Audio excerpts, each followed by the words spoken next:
Okay. Now,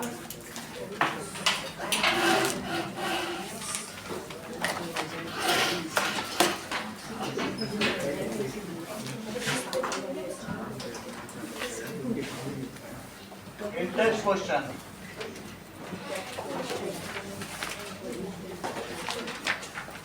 Which wave property determines loudness and pitch? बोलो. Amplitude. So loudness, amplitude or frequency. So, which wave property, that is amplitude, determines? Amplitude से किसका पता चलता है? So loudness. Determines loudness. और frequency से क्या पता चलता है? Pitch. Guess which sound has higher pitch? बताइए श्रेया. गिटार की हायर पिच है कि कार हॉर्न की? सही कह रहे हो. आयुषी आप भी बताओ. अच्छा ये तो ठीक है. हाँ आप बोलो. गिटार. आप बोलो. आप. हाँ गिटार. गिटार की 1700 की फ्रीक्वेंसी होती है और कार हॉर्न में वो थोड़ी ना. कार में लाउडनेस ज्यादा है और गिटार में क्या है, जिसमें मेलोडी उसमें पिच ज्यादा है ना. So that is guitar has higher pitch. Guitar में higher pitch है because its frequency is more. As its frequency, जो इसकी स्ट्रिंग है उसकी फ्रीक्वेंसी ज्यादा. अब देखो relation between nu lambda and v. V क्या है और न्यू क्या है बोलो. न्यू जो मैं आवाज यहाँ बोल रहा हूँ वो साउंड है, ऑडिबल रेंज. तो ऑडिबल रेंज की जो फ्रीक्वेंसी है वो न्यू है. हमको मालूम है इस बात को कि मेल जो होता है वो 170 से 300 हर्ट्ज तक निकाल सकता है. जो फीमेल होती है 500 से 700 तक निकाल सकती है. बहुत बड़े सिंगर है तो वो और 400-500 ज़्यादा ही निकाल सकें. लेकिन हमने ये जो बोला इसकी एक स्पीड भी है. ये तुरंत मैं बोल रहा हूँ आप तक नहीं पहुँच रहा है. It takes some time. तो आप तक पहुँचने वाली चीज़ स्पीड है. जो मेरा वॉइस बॉक्स ऐसे ऐसे कर रहा है वो क्या है? फ्रीक्वेंसी. वो क्या है बोलो कि कितनी क्या नंबर ऑफ ऑसिलेशंस है. और लैम्डा क्या है? जो वेव गई वो वेव की एक कोई लेंथ है. वेव की अपनी लेंथ होती है ना, उसे क्या कहते हैं? Wave length. तो अगर मैंने आवाज निकाली तो उसमें क्या कंप्रेशन और रेयरफेक्शंस होंगे? ऐसे कुछ होंगे ना. कंप्रेशन वो आप तक पहुंचती है. The distance between any two compression, उसे क्या कहोगे बताओ. जैसे ये दो कंप्रेशन है तो कोई भी वॉइस बॉक्स कोई भी बोल रहा है तो उसके बोलने की वजह से जो उसका वॉइस बॉक्स है, वॉइस बॉक्स की वजह से यार कंप्रेशन और रेयरफेक्शन पैदा हुआ.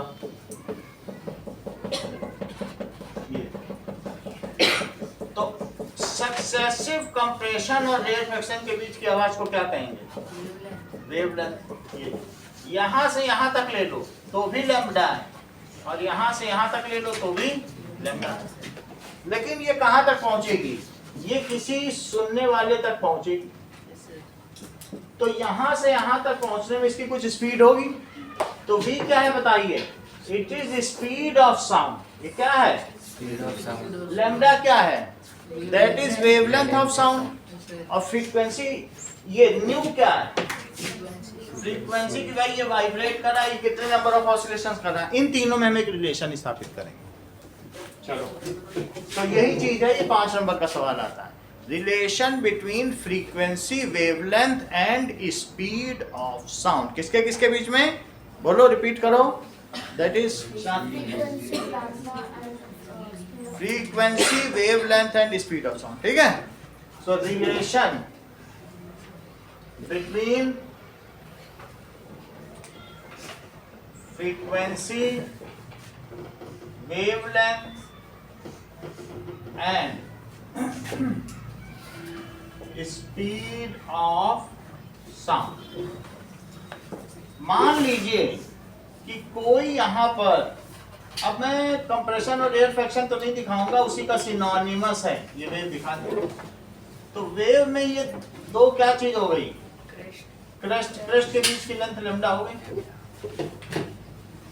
अब देखो कि हमको ये बात मालूम है कि अगर ये पॉइंट ए है, दिस इज बी, ये ए पॉइंट, अभी ए कोई ध्यान रखो, ज्यादा की जरूरत नहीं, बस ए की। अच्छा, ये चीज ऑसिलेट कर रही, मान लो रस्सी ऑसिलेट करी, मैं रस्सी ऐसे ऐसे करूंगा तो क्या उसके रिपल्स बनेंगे? तो अगर मैंने एक बार रिपल बनाया, ऊपर झटका देकर नीचे छोड़ा, एक रिपल बन गया, फिर मैं फिर से एक और झटका दूं, क्या दूसरा रिपल बन जाएगा? अच्छा, ऐसा करने पर जब मैं दूसरा इसको मैं रस्सी को ऊपर नीचे कर रहा हूं, एक झटका ऊपर दिया, एक रिपल बन के आगे बढ़ गया, एक और झटका दो, तो एक बार झटका दिया और फिर जब दूसरी बार झटका दोगे तो दूसरी वेव हो जाएगी, ठीक है? तो उस समय क्या होगा बोलो? उस समय यहां पर दूसरा झटका देने पर ये देखो दक्षता, ए यहां पहुंच जाएगा और जो तुमने दूसरी चीज निकाली वो बी है, बी यहां, ये यहां पहुंच गया, ये जो पॉइंट है वो कहां पहुंच गया? यहां शिफ्ट हो गया। वो होगा कि नहीं?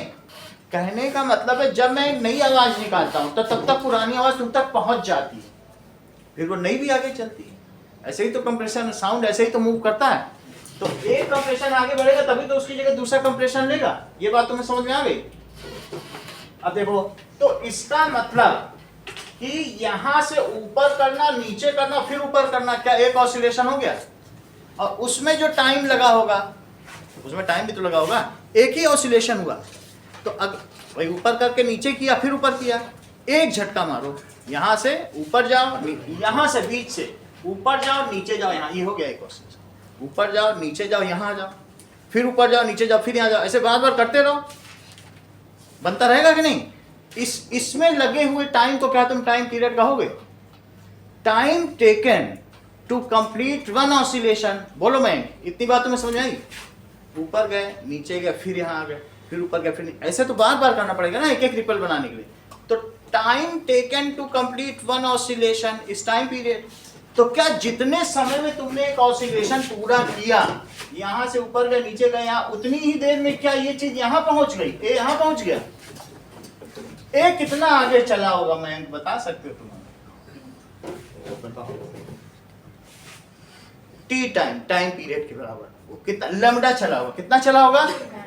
क्योंकि तुमको यहाँ पे पीछे बता दिया ना, एक क्रस्ट से दूसरे क्रस्ट के बीच की डिस्टेंस को क्या कहते हो भाई? उसे वहां तक जाना पड़ेगा और वो एक टाइम पीरियड टी हो गया। So within a time period t one oscillation is completed.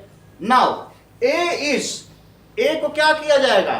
A is replaced by b and a has moved to the position of other crust.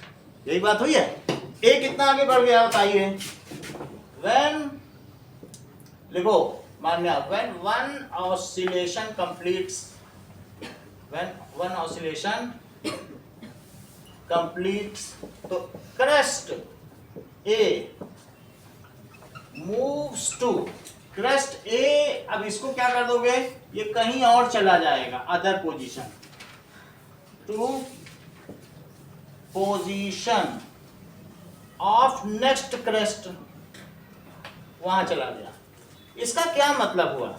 इसका मतलब है पलक कि वो एक लैम्डा मूव कर गया। कोई चीज यहां से यहां चली गई, यहां नई चीज आ गई, मैंने नई आवाज निकाली, तो उसे आगे बढ़ना पड़ेगा कि नहीं? तो कितना डिस्टेंस आगे बढ़ा? वेवलेंथ कितना बड़ा बताओ? क्रस्ट टू क्रस्ट मूव किया कि नहीं? तो कितना बड़ा? It has moved lambda metre. और इसने कितना टाइम टेकन लिया? बोलो, वन ऑसिलेशन किया है, टी टाइम, वही टी टाइम पीरियड होता है, टी सेकंड, एंड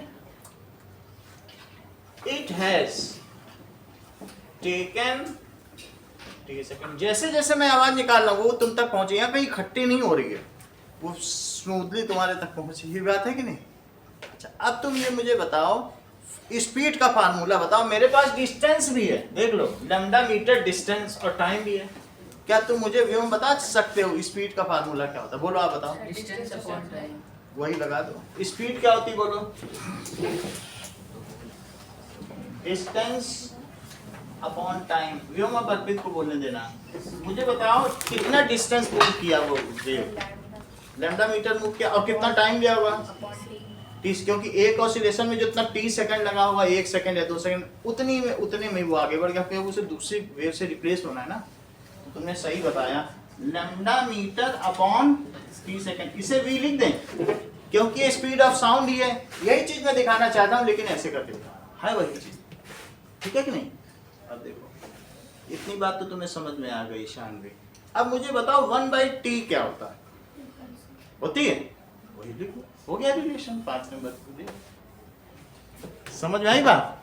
तो अब v को क्या लिखोगे? Lambda into 1/t। लेकिन 1/t तुमको बोलो 1 टाइम पीरियड का बताया गया है, सही है?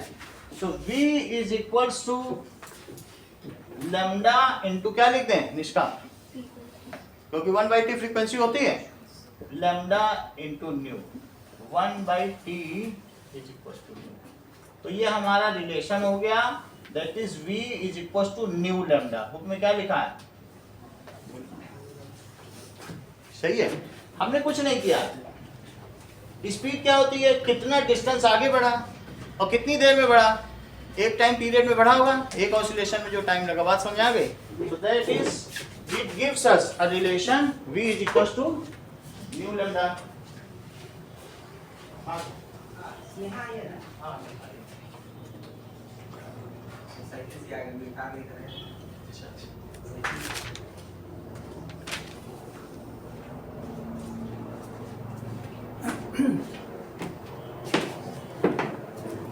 ओके, यहां तक की बात हो गई। Now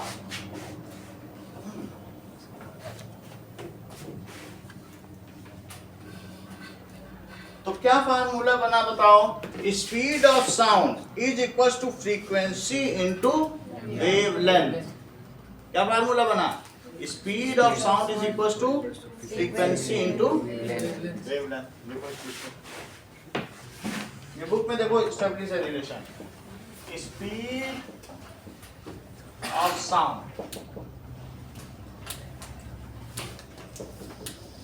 into wave. फ्रीक्वेंसी की यूनिट क्या होती है निखिल? So frequency की hertz. या पर सेकंड होती है। वेवलेंथ की क्या होती है? तो ये हो गई पर सेकंड, हर्ट्ज को ही पर सेकंड कहते हैं, और ये मीटर। तो किसकी यूनिट बन गई बोलो? यूनिट ऑफ स्पीड क्या हो गई? मीटर। सही है? और ये चीज पर सेकंड है, हर्ट्ज को पर सेकंड बोलते हो कि नहीं? ये चीज हो गई। अब इसी पर एक एग्जांपल आपकी बुक में दिया हुआ है, example 11.1। A sound wave has a frequency of 2 kilohertz. Frequency कितनी दी है? 2 किलोहर्ट्ज। और बताओ उसकी वेवलेंथ कितनी दी है? Lambda 35 centimetre. दो चीज दी है। अब आपको ये पता करना है कि how long will it take. यहां से निकाली गई आवाज, लाउड स्पीकर ही समझ लो, यहाँ एक लाउड स्पीकर बज रहा है, तो लाउड स्पीकर है और इसमें से आवाज निकल रही है। तो इसको 1.5 किलोमीटर चलने में कितना समय लगेगा? यहां से निकाली गई है, कोई बॉल है, या यहाँ तक पहुंचना है, ऑडियंस है, या कुछ भी हो, तो यहाँ तक पहुंचने में कितना समय लगेगा? तो तुम सबसे पहले न्यू दिया और क्या दिया है? लक्षिता न्यू दिया है और लैम्डा दिया। सबसे पहले तुम वेलोसिटी निकालो। वेलोसिटी आ जाएगी इन दोनों से, ऊपर दिया है फार्मूला। वेलोसिटी आ जाए तो मुझे बताओ, दैट इज, एक और फार्मूला बताओ, that is equals to, speed क्या होता है? Distance upon time. जब वेलोसिटी आ जाएगी, वेलोसिटी को यहां रख देंगे, डिस्टेंस को यहां रख देंगे, क्या टाइम नहीं निकल आएगा? समझ आई बात कि नहीं? वेलोसिटी भी आती है, अभी जोर से आने वाली, डिस्टेंस भी दी है, तो वेलोसिटी और डिस्टेंस यहां रख देंगे, टाइम आ जाएगा। सबसे पहले हम वेलोसिटी निकालेंगे। चलो, तो शानवी आप मुझे बताइए कि वेलोसिटी का क्या फार्मूला है, v का फार्मूला बताओ, बोलो। So wavelength into frequency. सही है, दैट इज न्यू लैम्डा या फ्रीक्वेंसी टू वेवलेंथ। मान्य वैल्यू प्लेस करो। Sir, 2 kilohertz. अच्छी बात कही आपने, 2 किलो हर्ट्ज। इसे बदलना पड़ेगा, अभी आपने ऐसा रख दिया कोई बात नहीं, क्योंकि ऐसा ही सिस्टम में लाइक ना सॉल्व नहीं किया सकता, हर्ट्ज में रखना पड़ेगा, बाद में रख लेंगे। अगर विद यूनिट रखती है तो कोई गलत नहीं है, और सिंपली 2 रखती तब गलत हो जाता। 2 किलो हर्ट्ज रख रही है तो गलत नहीं है। इनटू में क्या लिखें? Sir, 35 centimeters. चलो वो भी लिख दिया, 35 सेंटीमीटर। अब इनको ऐसा ही सिस्टम में बोलो जरा, 2000 hertz. ये सही है, 2000 हर्ट्ज। इसको भी बदलो, अर्पित बोलो। 0.3. मीटर के साथ बोलो, 0.35 मीटर। 100 से डिवाइड कर दिया।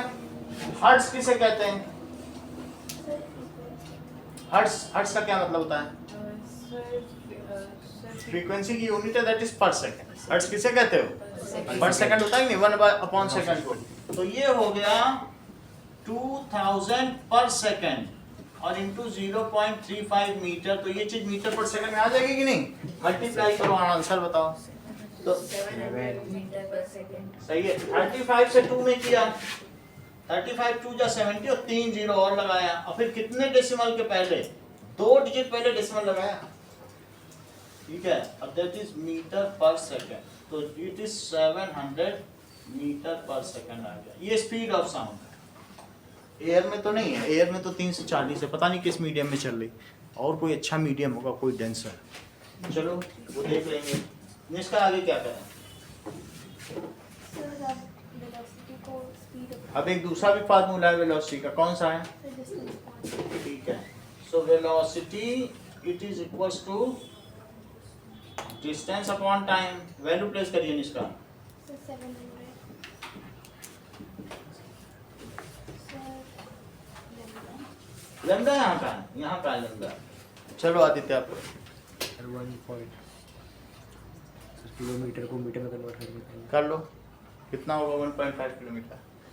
15000 15 2 जीरो लगाओ, बस हो गया। 1000 से मल्टीप्लाई करो ना 1.5 को, पॉइंट के टू तो वैसे तो 15000 बनेगा, लेकिन एक डिजिट पहले डेसिमल आ जाएगा। पॉइंट भी और अपॉन टाइम, फिर से समझो निष्ठा। अब तुमने स्पीड निकाल ली, 700 मीटर पर सेकंड है किसी की स्पीड। टेक ना लगाओ जब भी गड़बड़ हो रही है ना, 700 मीटर पर सेकंड है और कितना चलना है, तो सिंपली तुम्हें अब लैम्डा की कहाँ जरूरत पड़ गई? तुमको डिस्टेंस ही स्पीड भी है, लगा सही है कि नहीं? तो अब टी को वहां ले जाओ, टाइम टेकन, तो 1500 अपॉन 700, 2 जीरो से 2 जीरो कटा, कितना आ जाएगा? 7 2 14, 2.13 आएगा कि 143 कितना आ रहा है? So that is 2.1, 7 से डिवाइड कर लो 15 में, 7 2 जा 14, 142 आ रहा है, तो 1 आ गया, 7 1 is 7, 7 4 जा 28, फिर 20 बचेगा, तो that is 7 2 जा 14, फिर 7 8 जा 56, तो 143 आ गया, 2.143 सेकंड।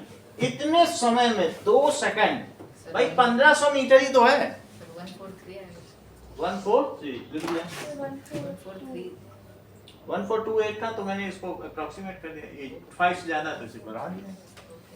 इसका देखो ये 700 मीटर पर सेकंड है, कोई कहे 700 मीटर पर 1 सेकंड में 700 मीटर चलती है, तो तुमको 1400 मीटर चलाना होगा, तो 2 सेकंड लगेंगे। कहेंगे अच्छा 1500 मीटर है, 2 सेकंड से थोड़ा ज्यादा लग जाएगा, 1500 मीटर तो है, उसकी स्पीड ही 700 है, तो 1400 मीटर कितनी देर में चल लेगी? 2 सेकंड में। सही है, ओके चलो अगला सवाल देखो। सर आपने ऊपर में यूनिट ऑफ, पहले स्पीड ऑफ साउंड लिखा, फिर इसके नीचे यूनिट ऑफ स्पीड लिखा है। कहाँ पे? हाँ सर एग्जांपल 11.1 के ऊपर। वो मैं एक तरीके से आपको एनालॉग करा रहा हूँ रिकंसाइल करने के लिए, जो इसकी यूनिट है और इसकी यूनिट है उससे मिलकर यूनिट ऑफ स्पीड ही बनती है, और कोई बात नहीं। फार्मूला ऊपर वाला, यूनिट को मैंने रिकंसाइल कराया। समझ में आ तो गई सर ये मीटर पर सेकेंड स्पीड की भी और साउंड की भी है? स्पीड की है, फिर स्पीड चाहे साउंड की हो चाहे लाइट की हो, हर एक की तो मीटर पर सेकंड में होती है ना। स्पीड की यूनिट Okay, होती sir. है, बाकी तो किसी की भी स्पीड हो सकती है, हमारी, तुम्हारी, लाइट की, साउंड की, हर स्पीड की यूनिट तो मीटर पर सेकंड में होगी नहीं। बोलो। Okay sir. चलो यस सर। ठीक है। अब इन टेक्स्ट क्वेश्चन पे आओ, उसमें बहुत सारे सवाल ऐसे ही हैं।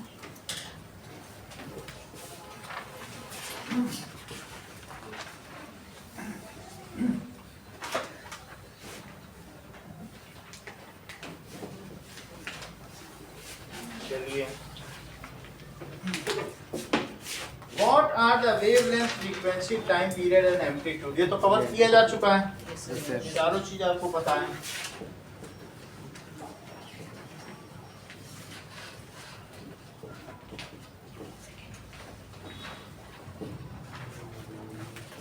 How are the wavelength and frequency are related to its speed? Mansi, how are the wavelength and frequency related to speed? Lakshita, Sir, by equation, so speed is equal to wavelength into frequency. speed is equals to wavelength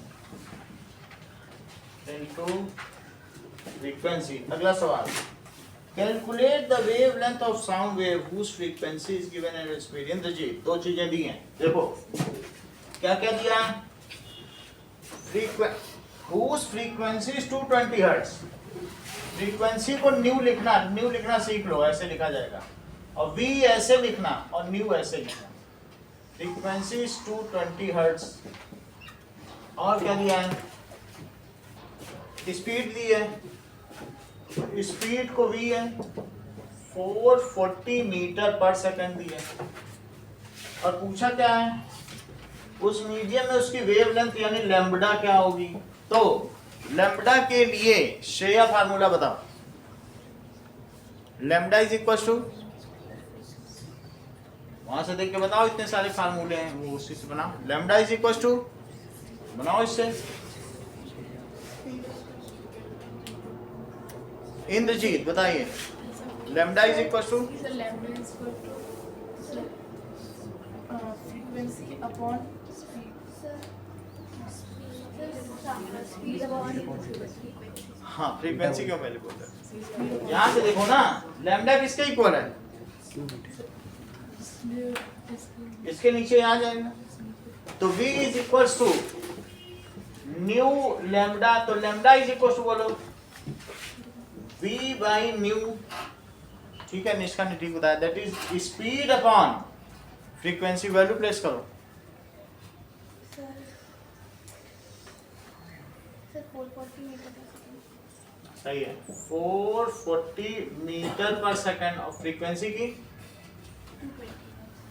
220 hertz भी होती है, और hertz को क्या पर second कहते हो, hertz को क्या कहा जाता है, तो क्या पर सेकंड और पर सेकंड कट गया और लैम्बडा मीटर में आ गया, कितने मीटर आ गया, कट करो तो 2 मीटर, तो that is lambda is equal to 2 metre. तो ये साउंड की स्पीड दिखाई गई है। चलिए 220 हर्ट्ज है, 220 हर्ट्ज हमने आपको बताया ये एक मेल की आवाज है, जो फीमेल होती है वो 500 हर्ट्ज पे बोलती है, जो मेल होता है वो कितने पे बोलता है, 170 से 300 हर्ट्ज, और जो फीमेल होती है वो 470 से 600 हर्ट्ज फीमेल की आवाज की जाती। तो ये 220 किस में आया, किसी मेल की आवाज है, तो 2 मीटर उसकी वेवलेंथ। सही है। अब देखो फोर्थ क्वेश्चन,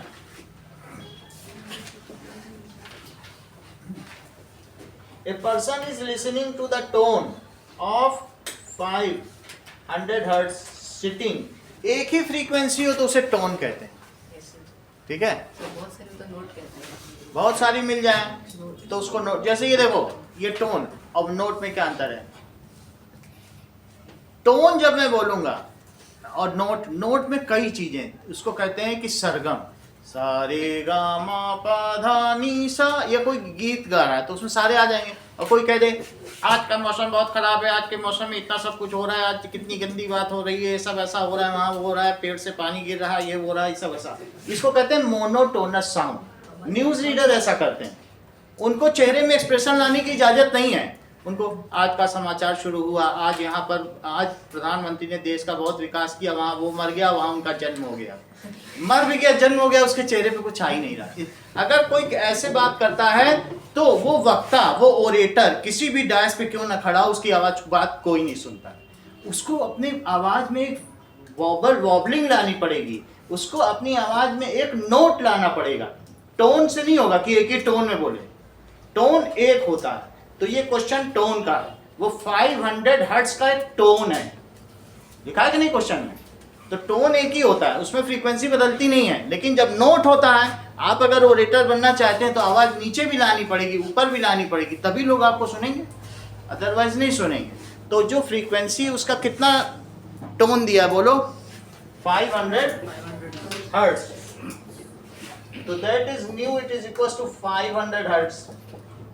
अगला देखो, एंड डिस्टेंस, एक person is listening to a tone 500 hertz sitting at a distance of 450 meter from a source of sound। यहाँ एक पर्सन बैठा है और वो कहीं से एक लाउड स्पीकर है, आवाज आ रही है उसमें से, और उसमें से दैट इज, इस लाउड स्पीकर से साउंड सुन रहा है। कितनी डिस्टेंस पे बैठा है बताओ? 450 मीटर। और इसकी फ्रीक्वेंसी कितनी है? 500 हर्ट्ज में ये वाइब्रेट कर रहा है। चलो, what is the time interval between the successive compression and rarefactions? तो अब हमें ये पता करना है किन्हीं भी दो कंप्रेशन के बीच के टाइम को क्या कहते हैं? कोई भी दो कंप्रेशन है, ठीक है, टाइम पीरियड, एक ऑसिलेशन, कोई भी दो सक्सेसिव कंप्रेशन हो जाए या रेयरफेक्शन, तो वो एक ऑसिलेशन ही तो हुआ। दो कंप्रेशन के बीच का टाइम, एक कंप्रेशन हमने निकाला, एक और निकाल दिया, तो उसके बीच के टाइम को क्या कहेंगे? तो टाइम पीरियड का कैसे निकालेंगे विष्णु? कैसे इसको कहते हैं? कह रहा है सक्सेसिव कंप्रेशन के बीच के टाइम को कैलकुलेट करो, टाइम पीरियड पूछा। ये ज्यादा अच्छा बताने, तुम भी बोलो निखिल। आयुष, हाँ, ये सबसे जवाब बोले सर टाइम पीरियड निकालना है, फ्रीक्वेंसी दी 1 फ्रीक्वेंसी कर लो, इसके चक्कर में कहाँ पड़ रहे हो? टेक्निकल ये भी थी, इन्होंने सबको लेके साथ चलने की बात की, जैसे राहुल गांधी चलते हैं, और तुमने कहा नो, टाइम पीरियड इज 1/फ्रीक्वेंसी। जो सोल्यूशन है वो लगाओ, सही है कि नहीं? टाइम पीरियड क्या होता है? That is the time taken between 2 successive compression और 2 सक्सेसिव रेयरफेक्शन इज कॉल्ड, मतलब इसे क्या कहेंगे? बताती नहीं आप, ये तो सब कुछ बोल देंगे, आप बोलो। हाँ बोलो, टाइम पीरियड। ये अच्छा बता दिया, ये देखो कितना अच्छा, कितने ध्यान से सुन रहे हैं चीजों को, ठीक है। तो time taken between 2 successive compression और rarefaction is called, Mansi sentence पूरा करो, ये टैलेंटेड है, आप भी बोलो। Time period, that is time period. किन्हीं भी दो संपीड़नों और विरलन के बीच में लगे हुई अवधि को दोलन काल कहते हैं। मानसी ने इस बात को वंस फॉर ऑल क्लियर कर दिया। हाँ बोलो। डिस्टेंस क्यों दे रहे हैं? होने दो, वो लोगों को धोखे में रखने के लिए, आएंगे नहीं धोखे में, इन्हीं के लिए दिया गया। और नहीं तो जिसको फ्रीक्वेंसी पता है उसको टाइम पीरियड निकालने में कितनी देर लगती है। ऐसा सवाल अभी पिछले ही टेस्ट पेपर में आप लोगों ने किया है, फ्रीक्वेंसी दी गई थी, टाइम पीरियड निकाल लिए। आपसे दो कंप्रेशन और रेयरफेक्शन के बीच के लगे समय को क्या कहते हैं? टाइम पीरियड, ठीक है। तो टाइम पीरियड आदित्य क्या फार्मूला होगा? 1/न्यू। तो मानसी जरा वैल्यू प्लेस करो।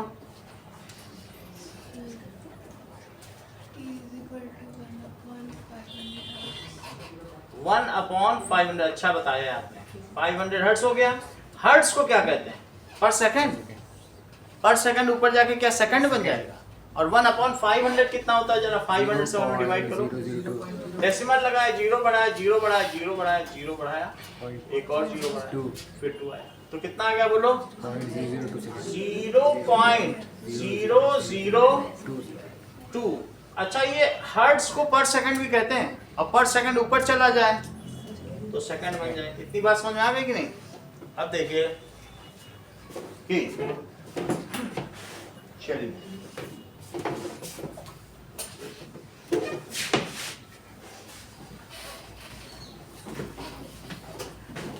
पहला सवाल है establish relation between lambda nu and v. और सेकंड क्वेश्चन क्या है?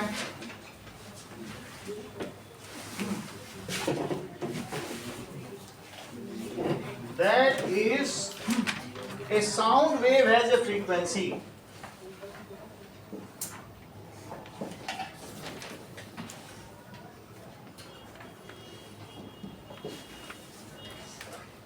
of 2 kilohertz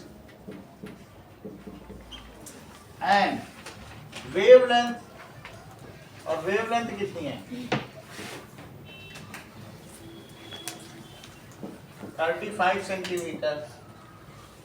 How long will it take to travel?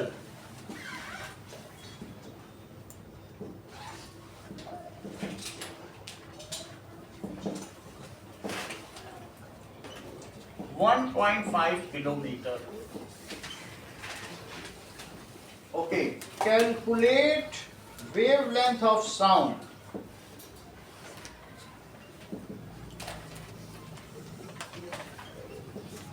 Of sound whose frequency is 220 hertz and speed is 440 meter per second. A person is listening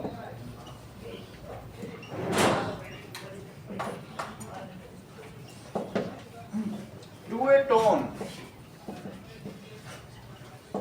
ठीक है, of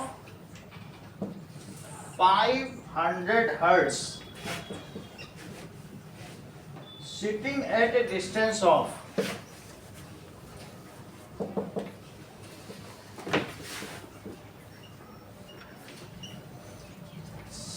distance of 450 meter from the source of sound.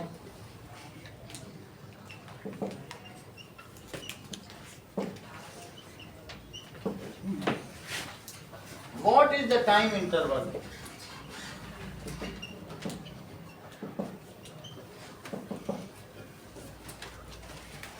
Between successive compression or rarefaction?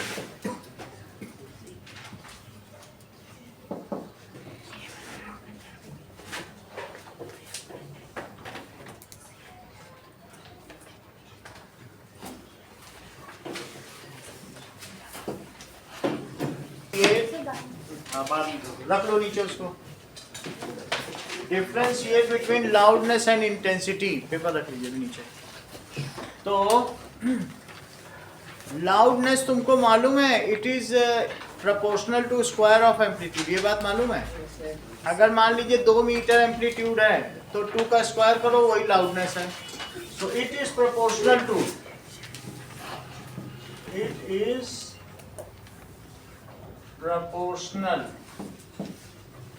to square of amplitude, ये तो loudness है, ठीक है। जबकि intensity किस चीज को डिटरमाइन करता है? मान लीजिए लाइट की इंटेंसिटी है, तो अब ये देखो, जैसे ये हमने पेपर ले लिया और लाइट के सामने रखा, तो क्या इस पे लाइट एनर्जी फॉल कर रही है? तो लाइट एनर्जी फॉलिंग पर मीटर स्क्वायर, ये भी 1 मीटर हो, ये भी 1 मीटर हो, पर सेकंड, 1 सेकंड में 1 मीटर स्क्वायर पे जितनी एनर्जी फॉल करे, चाहे वो लाइट की हो चाहे साउंड की हो, उसे कहते हैं इंटेंसिटी ऑफ लाइट और इंटेंसिटी ऑफ साउंड। मैं बोलूं यहाँ पर इस पर जो आवाज गिर रही है, सो एनर्जी फॉलिंग पर metre square per second, it is called intensity. समझ में आ गया कि नहीं? ये ध्वनि तीव्रता कहलाती है और वो लाउडनेस है। ओके, तो दोनों अलग अलग चीज है। तो क्या चीज बताई बोलो, ये क्या चीज होती है? It is sound energy. ये कैसी एनर्जी है बोलो? फॉलिंग कितने पर metre square area, sir passing पर फॉलिंग इस पे जितनी गिरे, सर पासिंग पासिंग भी हो सकता है। अगर ये ऐसा लूप है तो उसमें से जितने ये, मीडियम में कोई हाँ, तो एनर्जी फॉलिंग पर मीटर स्क्वायर एरिया, अभी देख लेता हूं, पर second is called intensity of sound. Intensity of sound.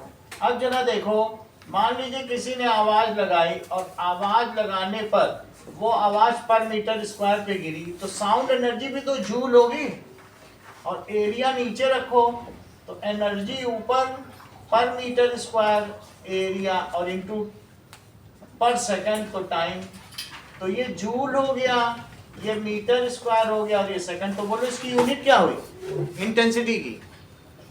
Joule per metre square per second, joule per second भी क्या होता है? जूल पर सेकंड सर बहुत देर लगाते हो, दूसरे पहले बता दे रहे हैं वॉट। तो जूल पर सेकंड लोगों ने बता दिया, joule per second watt upon metre square, तो ये वॉट पर मीटर, सही है ना? जूल पर सेकंड पिछले चैप्टर में पढ़ा है ना, पावर की यूनिट क्या होती है? वॉट, है ना? Work done per unit time क्या कहलाते हैं? पावर कहलाते हैं कि नहीं? तो इसलिए इंटेंसिटी की यूनिट क्या हो गई बताइए? पर मीटर स्क्वायर हम लिख रहे हैं, आप पर मीटर बोल रहे हैं, बार्गेनिंग करती हो। और लाउडनेस की यूनिट क्या है आदित्य? सर मीटर स्क्वायर बता दिया, डेसिबल, सही है कि नहीं? तो इसकी यूनिट क्या हुई? ये तो तुमको मालूम है, एम्पलीट्यूड के स्क्वायर के प्रोपोर्शनल होता है। तो loudness it is proportional to square of amplitude. और जबकि इंटेंसिटी क्या होती है? It is energy upon area into time. Shreya, loudness की यूनिट क्या है? इसकी यूनिट क्या है? पर मीटर स्क्वायर, माइनस में ना। So it's unit is decibel. That is, वैसे तो बेल होती है, डेसिबल का तो कोई मतलब नहीं है, ऐसा यूनिट तो बेल ही होगी ना, क्योंकि जैसे डेसीमीटर बोलना क्या ठीक लगेगा? होती तो बेल है, लेकिन चूंकि हम लोग जो आवाज जो सुन पाते हैं, अभी बेल में सुनेंगे तो कितनी ज्यादा होगी? 80 डेसिबल में ही हालत खराब हो जाती है। समझ, 8 बेल, 80 डेसिबल का मतलब है कि 1 बेल का 80 टाइम्स, अब समझो कितना हो जाएगा? 80 डेसिबल में 8 बेल हुआ। चलो, अच्छा, it's unit is joule per metre square per second, या फिर वॉट पर मीटर स्क्वायर। अगला देखो कि सर आपकी स्क्रीन ब्लर आ रही है। एक बार फिर से ऑन ऑफ कर दो। ठीक है, ठीक करा रहे हैं। Loudness depends on the sensitivity of year. ये किस पे डिपेंड करेगा? It depends on sensitivity of year. अगर कोई ईयर डीप है, सुन ही नहीं पा रहा है, तो उसके लिए तुम कितने कान के पास तेज चिल्लाओ, क्या उसे लाउडर लगेगा? अगर कान की सेंसिटिविटी जो हमारी ईयर की ऑडिटरी न्यूरॉन्स हैं, सुनने वाली जो हैं, वो सुन ही नहीं पा रही हैं, तो उससे क्या होगा? फिर सेंसिटिव। इट डिपेंड्स, कि तुम्हारे कान या टिम्पेनिक मेम्ब्रेन कितना वाइब्रेट करें, कितना सेंसिटिव। सर अगर इंटेंसिटी ज्यादा होगी तो लाउडनेस भी ज्यादा होगी। ऐसा दीज सर आर आपकी इन, तो वीडियो ही बंद हो गई। देखो वीडियो ऑन है, ऑन हुई। ऑन है पहले से हम्म, ऑन है। सर अब वीडियो ऑन हुई। चलो अच्छी बात है। Now it depends on sensitivity of year, और ये किस पे डिपेंड करेगी? It does not depends on sensitivity of year, does not depend on sensitivity of. फिर से समझो, अगर हमारे लिए तुम्हारी कान की बिल्कुल हियरिंग पावर करेक्ट है तो तुम्हारे लिए 80 डेसिबल एक सही आवाज है, और लेकिन जो ईयर इम्पेयर्ड है, हियरिंग इम्पेयर्ड है, तो ऐसे केस में जो तुम्हारे लिए 80 डेसिबल है हो सकता है उसके लिए 10 डेसिबल ही हो, क्योंकि वो हियरिंग डीफ है। तो ऐसी स्थिति में ये हमारी ईयर की सेंसिटिविटी है जिससे पता चलता है कि वो साउंड लाउडर है या फीबल। समझ में आ गया कि नहीं? It depends on sensitivity of ear, it does not depends, it is proportional to square of amplitude, however it is the energy falling on unit area per second. Its unit is decibel, its unit is watt per meter square. Okay, अगला देखें। Speed of sound in different medium, अलग अलग medium में अलग अलग sound होता है। तुम बता सकते हो दिशांत, एयर में फास्ट होगा कि वाटर में होगा कि मेटल में? तो दैट इज सबसे कम इसका एक चार्ट दिया हुआ है, चेक करो। सो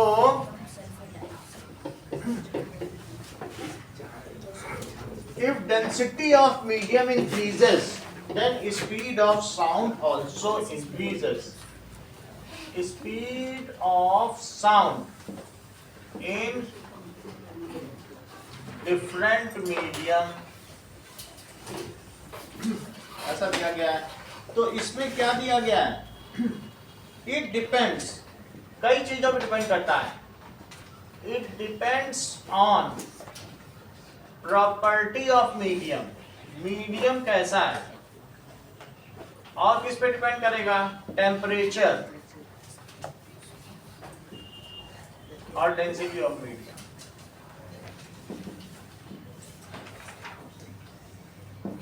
चलिए, तो अलग अलग चीजों में, जैसे मैं कहूं कि सॉलिड में तो वेलोसिटी एल्यूमिनियम में कितनी ज्यादा है, चेक करो, 6420 मीटर पर सेकेंड। एयर से 20 गुना ज्यादा है, चेक करो, मल्टीप्लाई कर लो। 340 एयर में, उसका 20 से मल्टीप्लाई करो तब इतना आएगा। एयर से 20 टाइम्स फास्टर। और भी दिए हैं हमको, इनसे ज्यादा कुछ लेना देना नहीं है, बस आप समझ लिए, एल्यूमिनियम को बता दिया। सी वाटर में देखो और रिवर वाटर में, सी वाटर में कितनी है, तो लिक्विड में देख लो, दैट इज सी वाटर में सॉल्ट ज्यादा होता है। इट इज, इस पे सवाल दिए हैं 1531 मीटर पर सेकंड, सही है, लो जमा करना है। सो सी वाटर में कितनी है, लो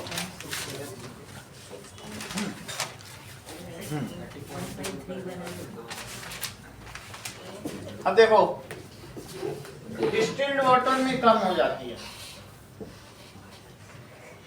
डिस्टिल्ड वाटर इट इज 1498। इससे क्या पता चलता है कि अगर सॉल्ट ज्यादा होगा, पानी में अगर आप नमक डालते जाओगे तो उसकी डेंसिटी बढ़ती जाएगी। ये बात मालूम है आपको? मालूम है सॉल्ट की डेंसिटी क्या होती है? 1500 kg पर मीटर क्यूब, और वाटर की डेंसिटी मानने क्या होती है? 1000 किलो। तुम्हारे टंकी में जो पानी भरा है ऊपर, वो कितना होगा? 1 मीटर क्यूब की टंकी में। तो बोलो सॉल्ट डालोगे तो डेंसिटी बढ़ेगी कि नहीं? डेंसिटी बढ़ेगी तो क्या स्पीड बढ़ जाएगी? समझ में आया? तो जितना सॉल्टी वाटर होगा, रिवर में साउंड की स्पीड ज्यादा होगी कि सी वाटर में? क्योंकि उसमें ज्यादा सॉल्ट है। रिवर में तो बहुत नॉमिनल सॉल्ट है, वो पानी पी सकते हैं, इसीलिए उसको मिनरल वाटर कहते हैं। Fresh water. उसे सॉल्टी वाटर नहीं कहेंगे, इतना ज्यादा सॉल्ट नहीं कि वो सॉल्टी हो, बस एसेंशियल मिनरल्स है हमारे पीने के लिए। लेकिन एक्सेस सॉल्ट हो जाए तब उसे कैसा कहेंगे? सॉल्ट, सी वाटर। तो निखिल सी वाटर में ज्यादा स्पीड होगी या रिवर वाटर में? क्योंकि डेंसिटी ज्यादा है सॉल्ट की वजह से। आगे देखें नाउ, इसके अलावा गैसेस में जरा देखो, एयर में, गैसेस में, एयर में जरा देखिए, हाइड्रोजन में सबसे ज्यादा, बट ये हमारे कंसर्न का नहीं है। सल्फर और डाइऑक्साइड एक ऐसा मीडियम है जो इसे चलने नहीं देता। एयर में दो वेलोसिटी है, बोलो 0 डिग्री सेल्सियस पर कितनी है? 331 velocity in air 0 degree Celsius, ये दोनों ही इंपॉर्टेंट है। इट इज 331 मीटर पर second and velocity in air जो रूम टेम्परेचर है 22 degree Celsius, room temperature 25 degree Celsius कहा जाता है, तो उससे 3 डिग्री कम है। उसमें कितनी है? दैट इज 344 मीटर पर सेकंड। आगे देखो, इन टेक्स्ट क्वेश्चन देखिए,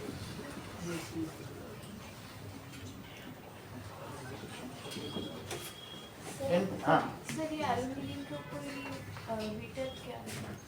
B velocity of sound in aluminium, velocity of sound in sea water, velocity of sound in distilled water, सब में वेलोसिटी दी। इसका चार्ट बुक में दिया, बुक में देखो चार्ट दिया है, तो वही चीज है। स्पीड ऑफ साउंड, स्पीड की बात की जा रही, ठीक है।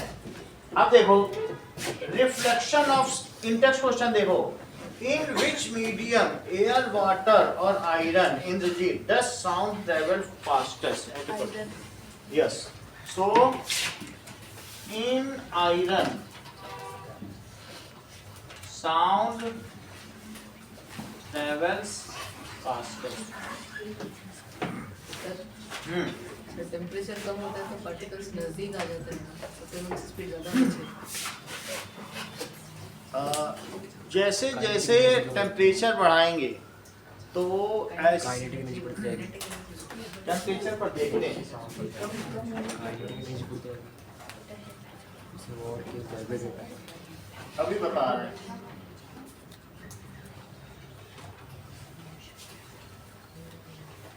How speed of sound depends on temperature. देखो दिखाया गया है, it increases with temperature because molecules have more energy, vibrate faster. इसीलिए ज्यादा तेजी से, ज्यादा टेम्परेचर होगा तो स्पीड बढ़ती चली जाएगी। ज्यादा टेम्परेचर होने पर यहाँ पर भी देखो स्पीड बढ़ गई, तो पार्टिकल के पास एनर्जी ज्यादा आ जाएगी और इसलिए वो ज्यादा अच्छी तरीके से ट्रांसफर कर पाएंगे, मूव करता है। हाँ मूव करता है। Okay, now reflection of sound देखिए कि साउंड का रिफ्लेक्शन किस तरीके से होता है। ये एक्सपेरिमेंट आपकी बुक में भी बना हुआ है, जो ये चीज है। सर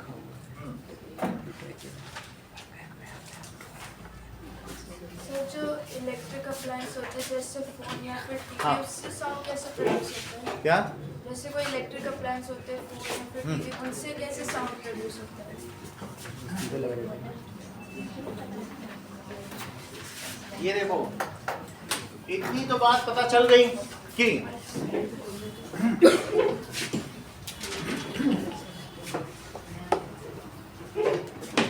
ओके, अब हम लोग मान्य की बात पर ध्यान दें। मान्य ने क्या पूछा, उसका मतलब क्या है। दो तरीके की वेव्स हैं, एक मैकेनिकल वेव है और एक क्या है, ट्रांसवर्सल वेव है। इतनी बात तो तुमको समझ में आ गई। जिसमें मैकेनिकल वेव में कौन कौन सा आता है?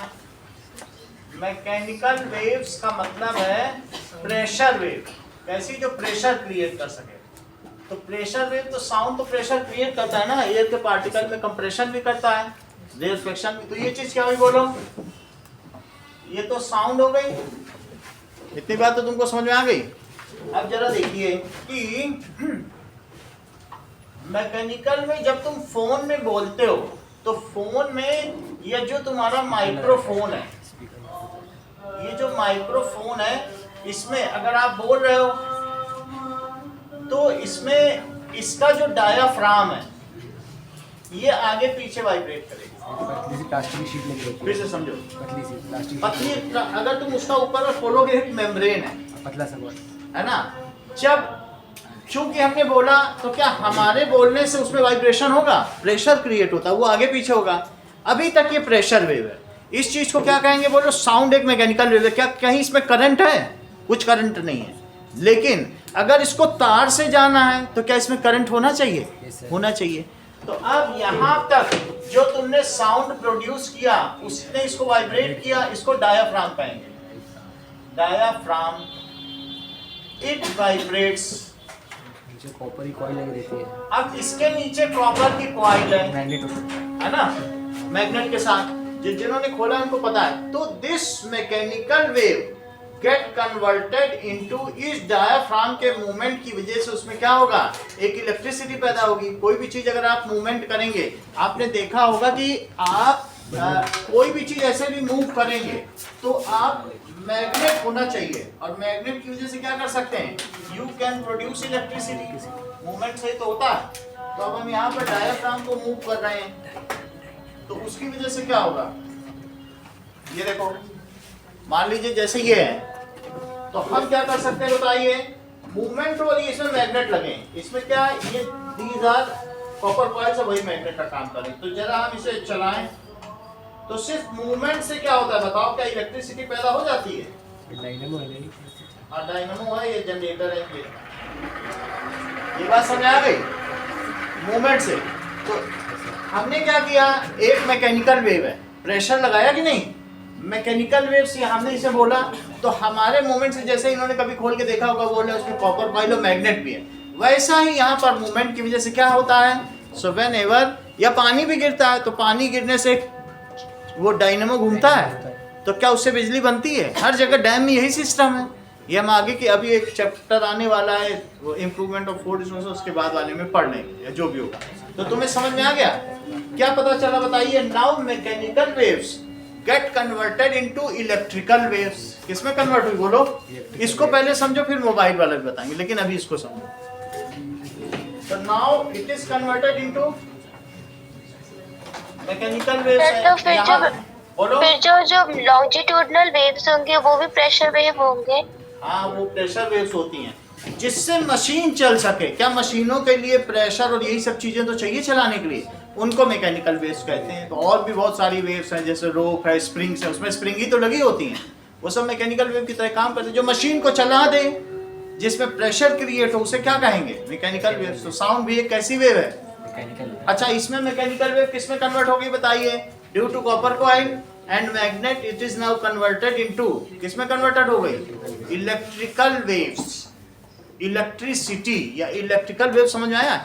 इलेक्ट्रिसिटी में भी फ्लक्चुएशंस होता है, इलेक्ट्रिकल वेव्स में भी क्या हो सकता है, फ्लक्चुएशंस होता है। तो इट इज कन्वर्टेड इनटू, किसमें बदल गई बोलिए? Electrical wave. इलेक्ट्रिकल वेव और आगे गई, ये एम्पलीफायर है। उन्हीं इलेक्ट्रिकल वेव्स को, इसमें बहुत सारे नॉब होते हैं, तुम्हारे स्कूल में भी जो सुबह प्रोसेशन होता है, प्रार्थना सभा होती है, तो उसमें एम्पलीफायर कोई सेट करता रहता है। तो यहाँ पर जो इलेक्ट्रिकल वेव्स की थोड़ी सी एम्पलीट्यूड थी, इस एम्पलीफायर ने उसको किससे बदल दिया बोलो? एम्पलीफायर जो एम्पलीट्यूड को बढ़ा सके, एम्पलीट्यूड को जो बढ़ा दे, क्या उसे एम्पलीफायर कहेंगे? एम्पलीफायर कुछ नहीं करता है, it increases the amplitude from a smaller value to higher value। क्या ऐसा कर देने से चीजें लाउडर हो जाएंगी? क्या लाउडनेस स्क्वायर टू एम्पलीट्यूड के प्रोपोर्शनल होता है? तो ये यही काम कर रहा है। फिर इससे एक और तार निकला है, और वो तुम्हारी स्कूल की बिल्डिंग में उससे ऊपर लगा हुआ है यहाँ पर, और वहां से सभी बच्चों को सुनाई पड़ रहा है। तो यहाँ पे लाउड स्पीकर लगा है कि नहीं? जब एम्पलीफाई हो गया, एम्पलीफाई होने के बाद यहाँ पर फिर से एक डायाफ्राम है, यही तो है डायाफ्राम। लाउड स्पीकर में एक पर्दा होता है कि नहीं? यही इलेक्ट्रिकल वेव वहां जाकर फिर से मैकेनिकल वेव में लाउड स्पीकर के द्वारा, लाउड स्पीकर में भी वायर होता है, उसका काम क्या है बताइए? ये इलेक्ट्रिकल वेव गई, जैसी इलेक्ट्रिसिटी उसके हिसाब से पर्दा हिलने लगता है, और उसके हिलने से जो वाइब्रेशंस है हवा में, वैसे ही वाइब्रेशंस है। जैसे मैं बोल रहा हूँ, उसके जो वाइब्रेशंस हैं इसमें, वैसे ही वो पर्दा भी वैसे ही हिलेगा। उसने बीच में एक इलेक्ट्रिसिटी ली, इलेक्ट्रिसिटी यानी कैरियर वेव। कैरियर तार पे चढ़ के जाना है ना उसको, तो कैरियर जैसे तुमको नदी पार करनी है तो तुम नहीं पार कर सकते हो तो चाचा के कंधे पे चढ़ जाओ, पार कर जाओ, फिर उतर जाना, इसको कैरियर कहते हैं। तो ये जो बीच की इलेक्ट्रिकल वेव है वो कौन सी हुई बताओ? Carrier wave. तो मैकेनिकल वेव वहां तार तक तो नहीं पहुंच सकती, या तुम यहाँ पर चिल्ला रहे हो, पता चल रहा है कि जागरण हो रहा है, क्या पूरे शहर में तुम जागरण की मुनादी करवा दोगे? तुम तो इतना नहीं बोल सकते, तो तुमको इलेक्ट्रिसिटी की आवश्यकता पड़ेगी, वो तुम्हारे लिए कैरियर वेव है। और जहां फिर से मैकेनिकल में बदलनी हो, लाउड स्पीकर लगा दो, लाउड स्पीकर तो खुद ही उसमें बदल देगा, नहीं बदल देगा, तो फिर क्या हुआ बताओ? Now it is converted into, यहाँ पे लाउड स्पीकर क्या कर रहा है? तुम स्पीकर हो और ये लाउड स्पीकर है, उसने उसे और लाउडर कर दिया, जो हायर एम्पलीट्यूड है। तो यहाँ पर समझिए, इसका नाम क्या बोलो? मिस्टर इसको क्या बोला था? बताया करो, हाँ बोलो। माइक्रोफोन, दैट इज, बहुत अच्छा बताया मैंने, microphone converts mechanical wave into electrical wave, converts mechanical wave, sound mechanical wave है, टू इलेक्ट्रिकल वेव। अच्छा, अब आगे की बात करो, एम्पलीफायर क्या करेगा? amplifies the wave. जो भी है साउंड वो अभी इलेक्ट्रिकल फॉर्म में है, सब तारों से आ रही, तारों से जा रही, तो एम्पलीफायर क्या कर रहा है बोलो? ठीक है, it increases the amplitude of sound, loudness को बढ़ा रहा है कि नहीं? It increases amplitude of sound, यानी वो उसे एम्पलीफाई कर रहा, जो हमारा एनविल और स्टीरअप और ये सब कर रहे थे हैमर, जैसे कान में हो रहा था। इसके बाद लाउड स्पीकर किसमें लक्षिता कन्वर्ट करेगा? क्या किसमें कन्वर्ट करेगा? Sir loud speaker mechanical wave. हाँ, इलेक्ट्रिकल वेव को किसमें कन्वर्ट कर देगा? और फिर सबको सुनाई पड़ जाएगा, यहीं से तो आवाज निकलेगी, यहाँ तक तो तारों से गई करंट के रूप में। तो लाउड स्पीकर क्या कर रहा है बोलो? Loud speaker converts electrical wave into mechanical wave, उसका एम्पलीट्यूड भी बढ़ गया, जितना तुम्हें बढ़ाना है वो एम्पलीफायर करेगा। लाउड स्पीकर का तो अपना बस उसको कन्वर्ट करे, यहाँ से बढ़ा दो उतना बड़ा कर दो, तो उससे कहते हो नहीं आवाज बढ़ाओ, बस बढ़ा देते बढ़ जाता। अब आगे की बात, इनका एक और प्रश्न था कि सर फोन से कैसे होता है? हम कह रहे हैं, तो वहां बैठी निष्का जो कि लतीफ ब्लॉग में, वो कैसे सुन ले रही? समझ आई बात कि नहीं? तो अब जरा देखिए, ये सुब्रतो से बात करती और लतीफ तक आवाज चली गई, तो ये सारी बातें इतना तो तुम्हें समझ में आ गया यहाँ क्या हो रहा है। ओके, अब देखो होता क्या है, जब तुम अपने मोबाइल में बात करते हो तो मोबाइल में भी आपके बात करने से यहां पर क्या होगा? देखो, आप बोलोगे तो यहां पर एक ऐसी भी चीज होगी, एक सुनने का भी होता है, सुनने, और यहां पर नीचे बोलने का भी, छोटा सा डायफ्राम, तुम उसे माइक्रोफोन कह सकते हो। समझ आई? तो यहां पर जो चीज है वास्तव में वही है। ये क्या चीज है बोलो?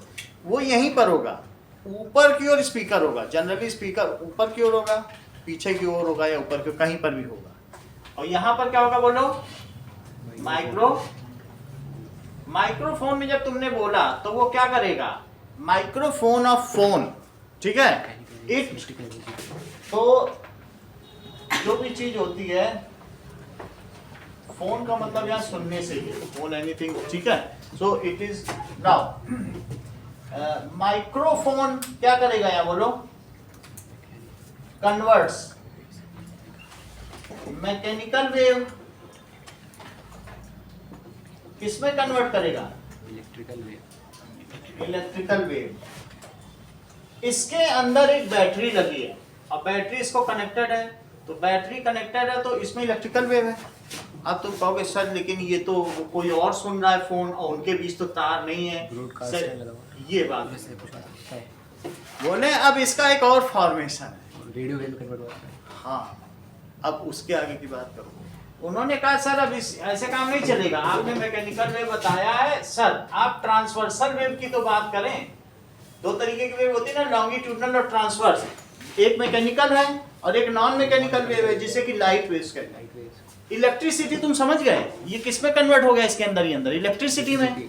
तो जो इलेक्ट्रिसिटी है उसके साथ में यहाँ पर एक वाइब्रेटर है इसी फोन में, तो वो क्या करेगा बताइए। वाइब्रेटर भी, या ये कह सकते हो कि ये एक तरीके का किसी भी चीज को ट्रांसमीटर है, ट्रांसमिट करना। उस इलेक्ट्रिकल वेव को किसके कंधे पे चढ़ा के करेगा। यहाँ तो इलेक्ट्रिकल तार था तो तुमने चढ़ा के कर दिया, अब ये किस पे कंधे पर चढ़ेगा, ट्रांसमीटर। सर रेडियो भी क्या है? ट्रांसमीटर। कुछ चीजें समझे तब हम ट्रांसमीटर की बात समझे। इतनी तो तुमको बात समझ में आ गई। किस में बदल गया बोलो, अभी तक किस में बदल गया। इलेक्ट्रिकल तो तुम्हें समझ में आ गया, लेकिन अब तो तार नहीं है। क्या इसके आगे तार है? इनके फोन और इनके बीच तो तार नहीं है। ऐसा तो नहीं पहले वाले फोन, पहले का जमाना देखा है, तार चलते थे, फोन का तार कट गया तो आवाज ही नहीं। अब तो मोबाइल का जमाना है, अब तो तार से नहीं जा सकता है, फिर अब क्या करें। यहाँ तक की तो बात तुम्हें समझ में आ गई। कुछ बातें और पूछो, समझो। उसको थोड़े दिन पहले अभिषेक ने भी पूछा था, तब भी ये बात रह गई थी, 4 दिन पहले की बात। उन्होंने बोला था कि सर ये रेडियो वेव्स और माइक्रोवेव्स, अल्ट्रा, ठीक है, यूवी रेज, ये सब क्या है, और ये हमारी बुक में लिखा है, इनके क्या डिफरेंस है। तो अब वो दोनों कनेक्ट हो गए। अब समझो कि जब चार्ज पार्टिकल क्या करते हैं बताइए, ऑसिलेट करते हैं। जब चार्ज पार्टिकल ऑसिलेट करते हैं तो एक वेव्स निकलती है, उसको कहते हैं रेडिएशन। इसको क्या कहते हैं? रेडिएशन या विकिरण, रेडिएशन। चार्ज पार्टिकल सन में बहुत ज्यादा है। सन पूरा प्लाज्मा है। हाइड्रोजन का प्लस अलग है और माइनस अलग निकल गया, और इतना ज्यादा टेम्परेचर है कि सन के कोर में तुमको आश्चर्य होगा, इतने केल्विन टेम्परेचर है, और इसके आउटसाइड में 6000 केल्विन टेम्परेचर है, जो इसका क्रोमोस्फीयर जो तुम देख पाते हो। कोर का टेम्परेचर बहुत ज्यादा है। इतना ज्यादा है कि उसने इलेक्ट्रॉनों को भगा दिया है। अब सिर्फ वहां प्रोटॉन ही रह गए, सारे इलेक्ट्रॉन भाग गए हाइड्रोजन हीलियम के, इसीलिए तो उसे प्लाज्मा स्टेट कहते हैं। उसने कहा जितने ऑर्बिट के जितने भी इलेक्ट्रॉन निकल जाओ यहाँ से, हम ऐसे आयन रखेंगे जो प्योरली न्यूक्लियस ही रहेगा, उसे प्लाज्मा कहते हैं। समझ में आ गई। अब वो जब चार्ज पार्टिकल एक्सिलरेट कर रहे हैं, बहुत तेजी से एक्सिलरेट कर रहे हैं। आपको बताया हमारी साउंड की फ्रीक्वेंसी कितनी है, 200 हर्ट्ज होगी, 400 हर्ट्ज होगी, 20,000 से तो ऊपर सुन नहीं सकते हो। वहां जो चार्ज पार्टिकल, ये तो टेम्परेचर छोड़ दो, इनका ऑसिलेशन सोचो, 10 टू द पावर 38 हर्ट्ज। एक सेकंड में इतने जीरो लगाओ, उतना एक सेकंड में करता है। और इन फ्रीक्वेंसीज को कहते हैं गामा रेडिएशन। कौन से? क्या तुमने थोड़े दिन पहले ऐसा पढ़ा था कि यूरेनियम में भी एक रेडियो एक्टिव सब्सटेंस है, उसमें अल्फा बीटा गामा निकलते हैं? ऐसा पढ़ा था, हमने बताया था ना रदरफोर्ड का, कि उसमें से अल्फा निकलते थे, बीटा भी निकलते थे। तो कभी तुमने ये भी स्टार न्यूज में या आज तक में सुना होगा कि अरे वो दिल्ली में रहता था और यूरेनियम को कबाड़ बेचा करता था, एक गामा रेडिएशन उस पर पड़ा, बेचारा मर गया। एक गामा पड़ा तो मर गया। इसीलिए कहते हैं ये गामा रेडिएशन इतने ज्यादा, कहते हैं वो गामा पहलवान है भाई, इतना ताकत सब गामा से ही तो है। गामा का मतलब है कि दैट इज द फ्रीक्वेंसी। एक सेकंड में कितना होगा? तो सन से ये गामा रेडिएशन निकलते हैं। बोलो सबसे और रेडिएशन से तुम क्या समझती हो विष्णोई? ऐसे वेव्स जिनको चलने के लिए माध्यम की आवश्यकता ना हो। सन से यहां तक आता है कि कोई मीडियम है, उनको क्या कहते हैं? रेडिएशन। बोलो बात समझ में आ गई? रेडिएशन को कोई मीडियम की आवश्यकता होती है, तो that is the transfer of energy which needs no medium, उसे क्या कहेंगे? देखो इस चीज को। और रेडिएशन कितनी तरीके के होते हैं बोलो जरा Manya? Transfer of energy which needs no medium is called, उसे क्या कहेंगे? रेडिएशन। कितनी बात समझ आ गई?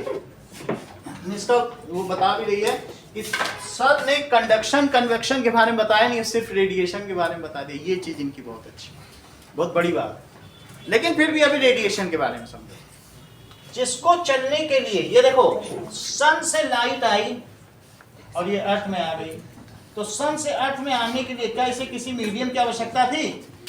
सन से अर्थ तक आ गई, सही है। अर्थ के चारों ओर क्या क्या है बताओ? एटमॉस्फेयर। अर्थ के चारों ओर एटमॉस्फेयर है। तो अब सन से जो लाइट आई वो गामा चली, कौन कौन सी है बोलो? That is gamma radiation. और गामा रेडिएशन जब एटमॉस्फेयर में आई तो क्या हुआ होगा बताओ?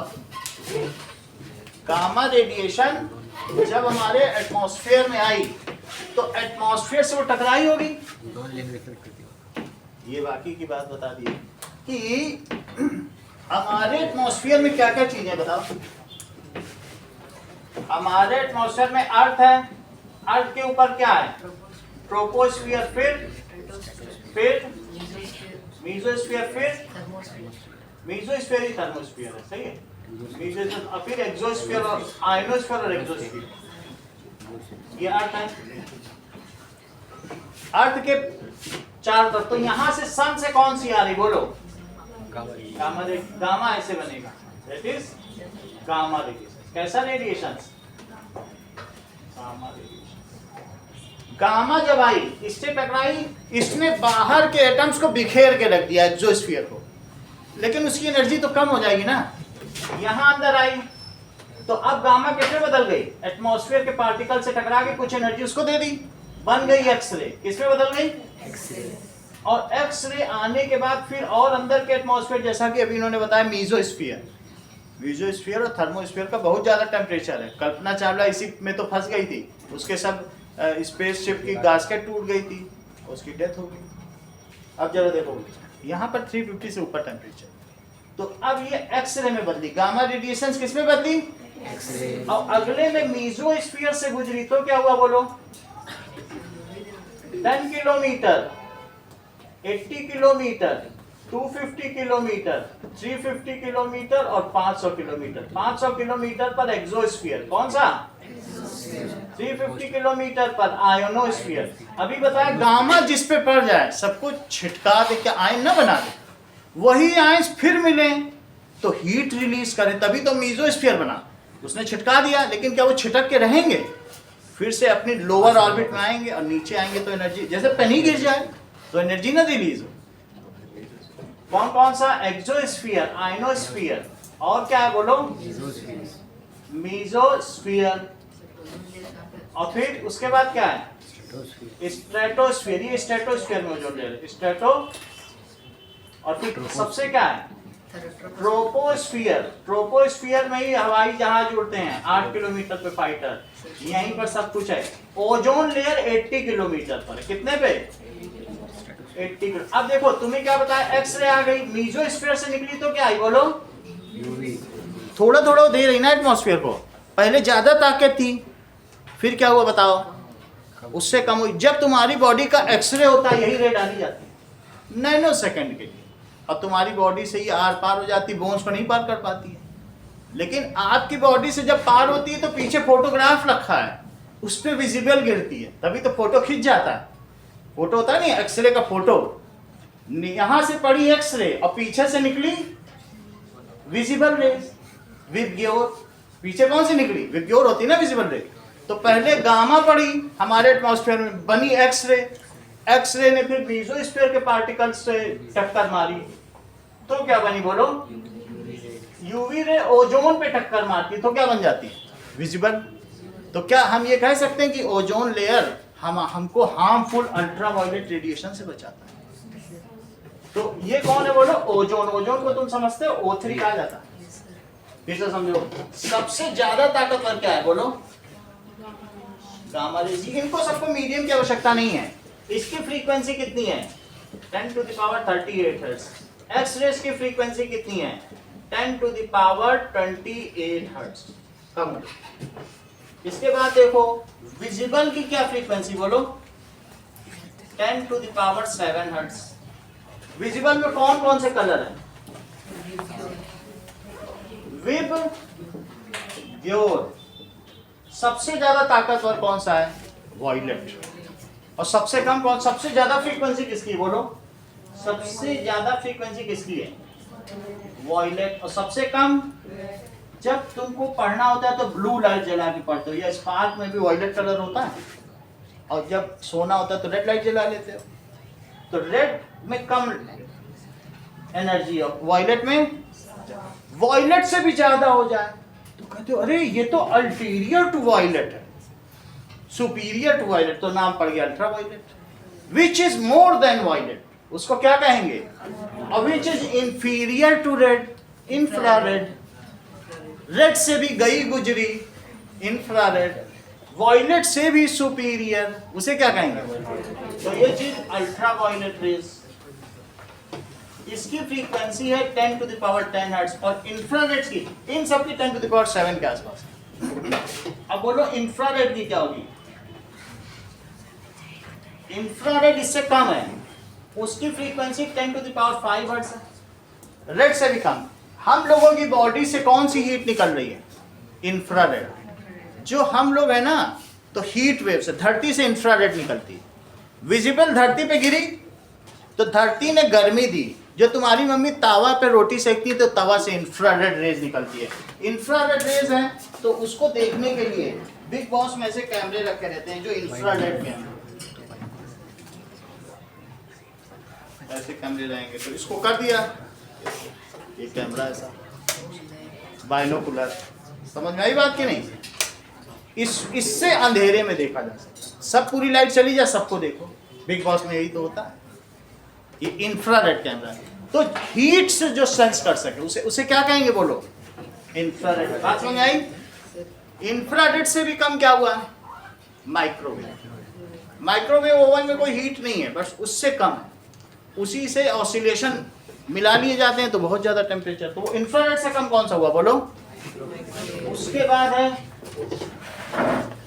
माइक्रोवेव, और माइक्रोवेव के बाद क्या है? Radio wave.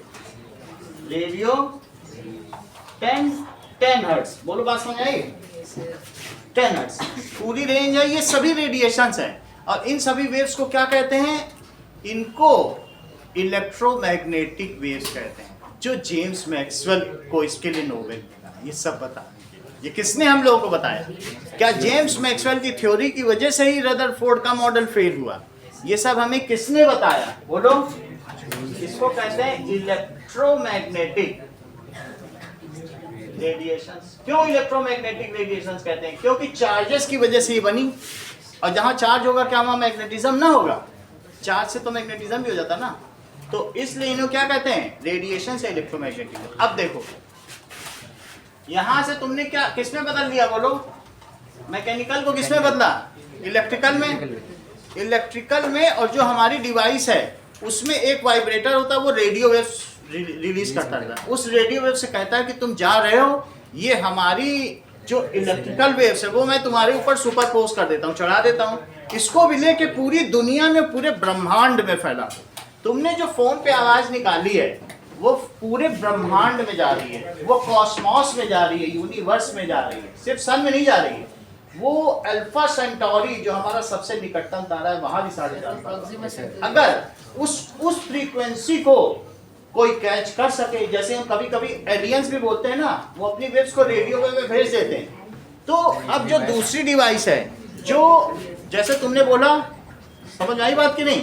तो अगर आप कोई नंबर डायल करते हो, देखो if you are dialling certain number, तो तुम कह रहे हो कि ये जो हमारी आवाज, ये देखो, ये किसकी आवाज थी? मान्या की। मान्या की ऐसी आवाज नहीं है, मान्या की ऐसी है, ये मान्या की। समझो इस चीज को। इन्होंने ये इस कैरियर वेव्स, अब ये देखो मान्या ने निकाली, लेकिन इलेक्ट्रिकल में बदल गई, और ये 9872941899 ये निष्ठा का नंबर है। समझो इस चीज को, फिर से समझोगे तभी तो समझ आएगा।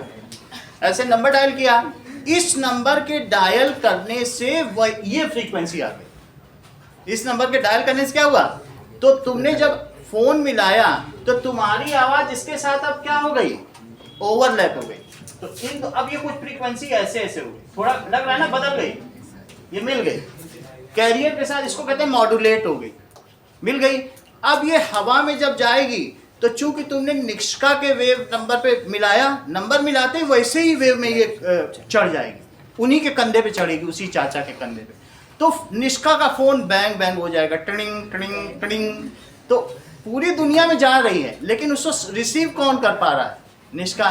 तो जब ये रिसीव करके ऑन करेंगी तो फिर उससे ही उतार ली जाएगी, अरे तुम इसके कंधे पे बैठ गए, उतरो नीचे, उतरो चलो। तो फिर ये इलेक्ट्रिकल में बदलेगी। अभी भी अब चलो डायाफ्राम में आओ, तो डायाफ्राम में आएगी, फिर मैकेनिकल में, फिर ये सुन लिया। तो जब तुम नंबर डायल कर रहे हो उसी पे मॉड्यूलेट करके भेज, सही है। और जो रह गया फिर बताएंगे।